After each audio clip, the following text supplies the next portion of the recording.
मी पाडोद तालुक्याचा रहिवासी असून गवळवाडी गावचा आहे आणि मी बीडच्या बस स्टँडमध्ये उतरलो असताना मुलीला घेऊन उतरलो होतो आणि बीडून मी संभाजीनगरला ती मुलीची MBAला नंबर लागल्यामुळे फीज भरण्यासाठी पैसे घेऊन चाललो होतो 60,000 रुपये कॅश.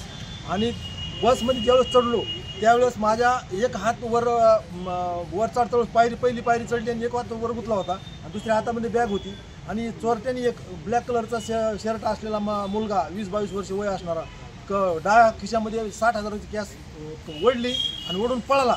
पण गर्दीतून मला मुलगा पळायला दिसला पण तो गर्दीतून मला बाहेर माघारी तोंड करतो येऊस्तोवर तो मुलगा स्टँडच्या बाहेर पळून निघून गेला. 60,000ची कॅश घेऊन गेला नाही माझी.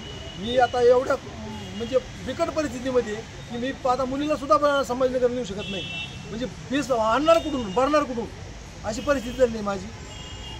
तुम्ही शिवाजीनगर पोलीस स्टेशनला आलेला आहात, या ठिकाणी तक्रार दाखल केली? हो, आता शिवाजीनगरला पोलीस स्टेशनला आलो, तक्रार आमची काही घेतलेली नाही पण ते थांबा म्हणले थोडं. आता ते 2 कॉन्स्टेबल कोणतरी पाहायला गेलेत. ते मुलाचा फोटो पाहिल्यानंतर ते पाहायला गेलेत. आता ते आल्यानंतर कळलं काय ती तो मुलगा तोच सापडतोय का दुसरा आहे का काय आता ते आल्यानंतरच कळणार आहे. तोपर्यंत काहीच कळणार नाही. नेमकं काय म्हणले पोलीस तुम्हाला आल्यानंतर? त्यांनी म्हणले फोटो दाखवले मला. त्यांनी मोबाईलमध्ये फोटो दाखवले. मुलगा पाहिला, ओळखला मी. मुलगा तोच आहे.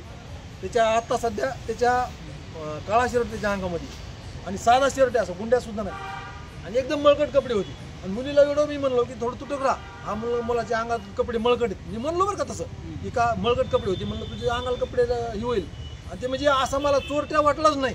म्हणजे कसं वाटलं ते की एकदम म्हणजे येडपट असले स्टँडवर कसे येडे लोक फिरतात असं वाटलं मला ते. त्याच्यामुळे एवढं काय त्याच्यावर मी जाणीवपूर्वक लक्ष दिलं नाही ना, असाच हा विषय झाला. आणि मुलगा तोच आहे. यांनी फोटो दाखवला का पोलिसांनी त्यावेळेस ते मुलगा तोच आहे, 100% तोच मुलगा.